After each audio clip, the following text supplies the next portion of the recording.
38장.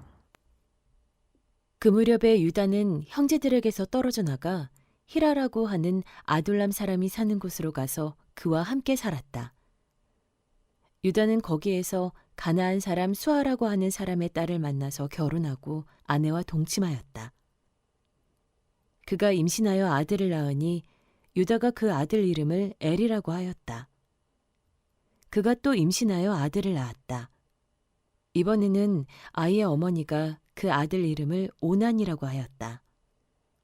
그가 또다시 아들을 낳고 이름을 셀라라고 하였다. 그가 셀라를 낳은 곳은 거십이다. 유다가 자기 맏아들 엘을 결혼시켰는데 그 아내의 이름은 다말이다. 유다의 맏아들 엘이 주께서 보시기에 악함으로 주께서 그를 죽게 하셨다. 유다가 오난에게 말하였다. 너는 형수와 결혼해서 시동생으로서의 책임을 다해라. 너는 네 형의 이름을 이을 아들을 낳아야 한다. 그러나 오난은 아들을 낳아도 그가 자기 아들이 안 되는 것을 알고 있었으므로 형수와 동침할 때마다 형의 이름을 이을 아들을 낳지 않으려고 정액을 땅바닥에 쏟아버리곤 하였다. 그가 이렇게 한 것이 주께서 보시기에 악하였다. 그래서 주께서는 오난도 죽게 하셨다.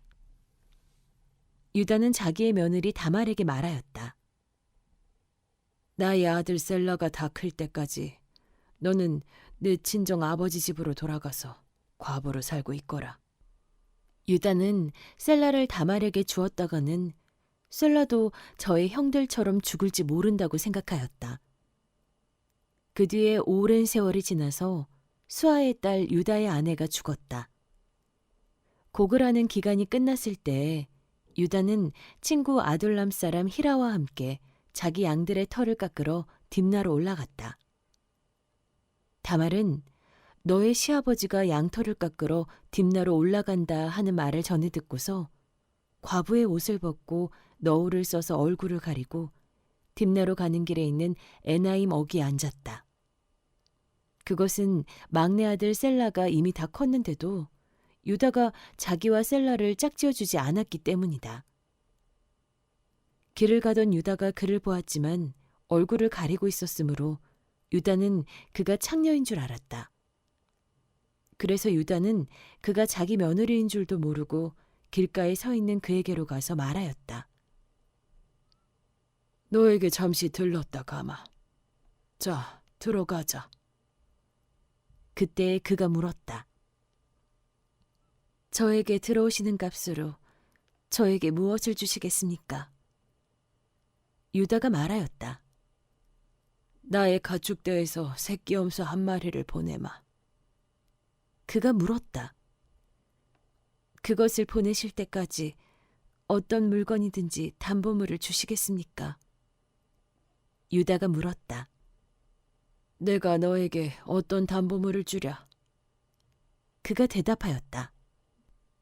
가지고 계신 도장과 허리끈과 가지고 다니시는 지팡이면 됩니다.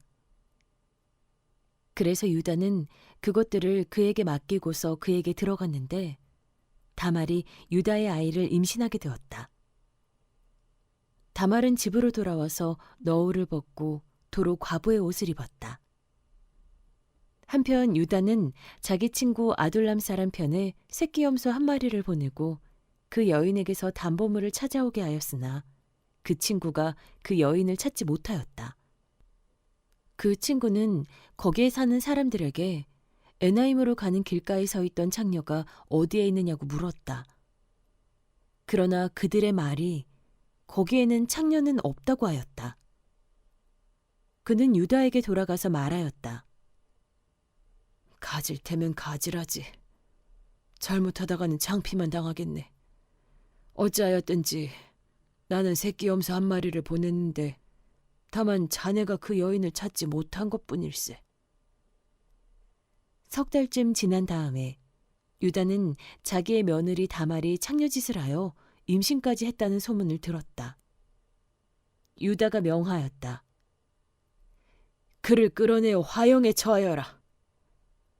그는 끌려 나오면서 시아버지에게 전가를 보냈다. 저는 이 물건 임자의 아이를 배웠습니다. 하고 말하였다. 다말은 또 말을 계속하였다. 잘 살펴보십시오. 이 도장과 이 허리끈과 이 지팡이가 누구의 것입니까? 유다는 그 물건들을 알아보았다. 그 아이가 나보다 옳다.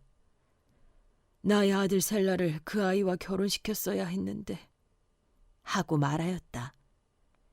유다는 그 뒤로 다시는 그를 가까이 하지 않았다. 다말이 몸을 풀 때가 되었는데 태 안에는 쌍둥이가 들어있었다. 아기를 막 낳으려고 하는데 한 아기가 손을 내밀었다. 산파가 진홍색 실을 가져다가 그 아이의 손목에 감고서 말하였다. 이 아이가 먼저 나온 녀석이다. 그러나 그 아이는 손을 안으로 다시 끌어들였다. 그런 다음에 그의 아우가 먼저 나왔다.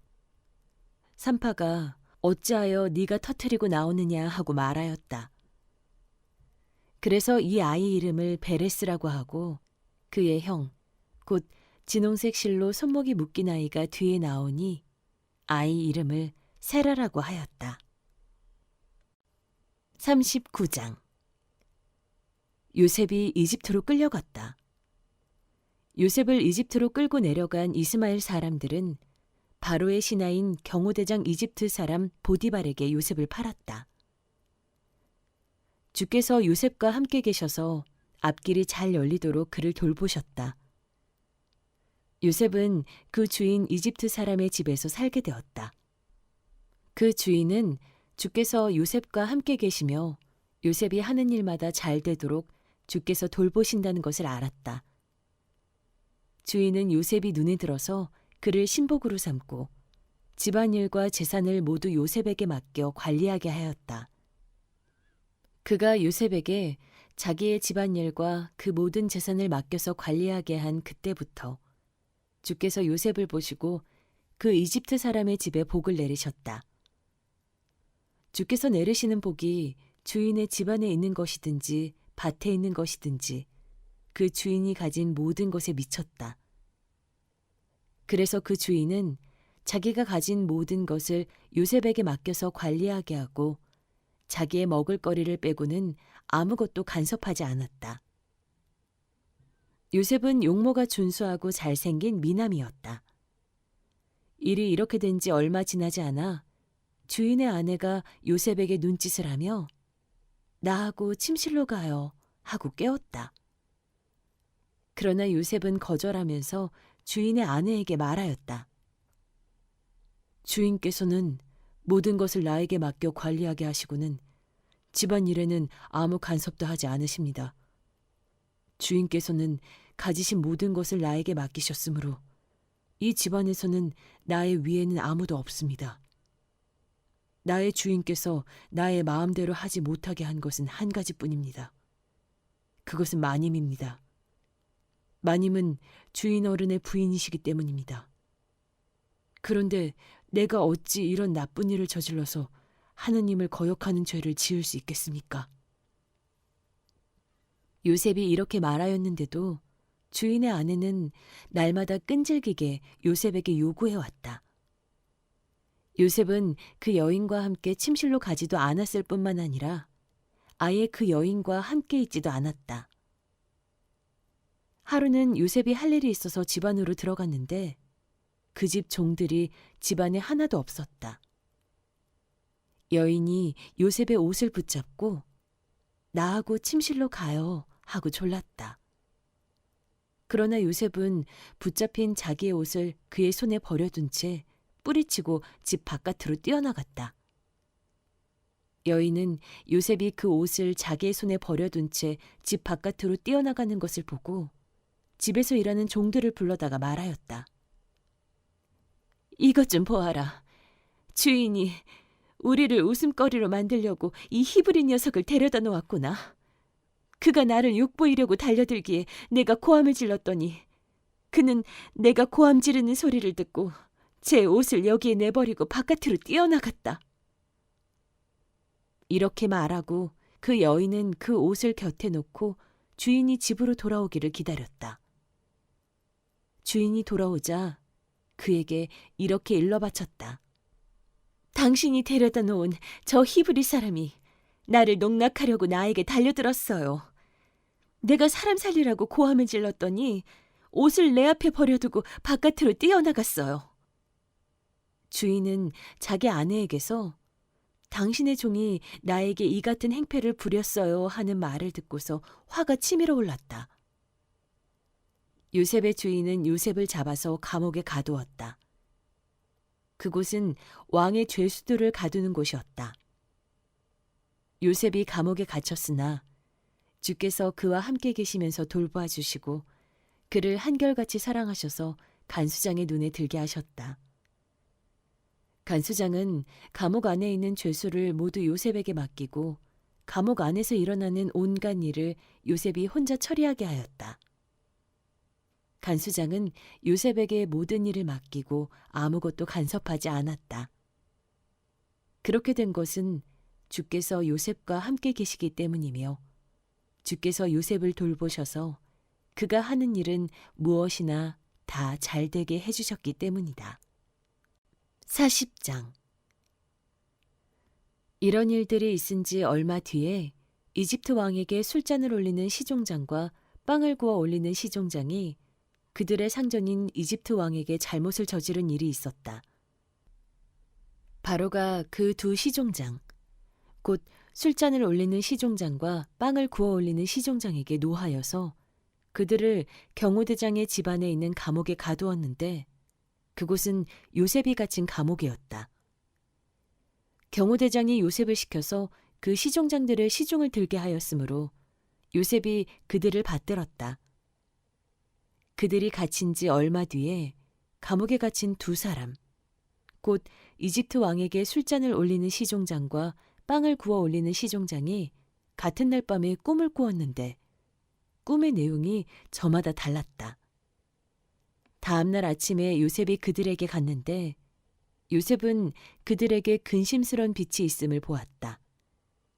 그래서 요셉은 자기 주인의 집에 자기와 함께 갇혀있는 바로의 두 시종장에게 물었다. 오늘은 안색이 좋아 보이지 않습니다.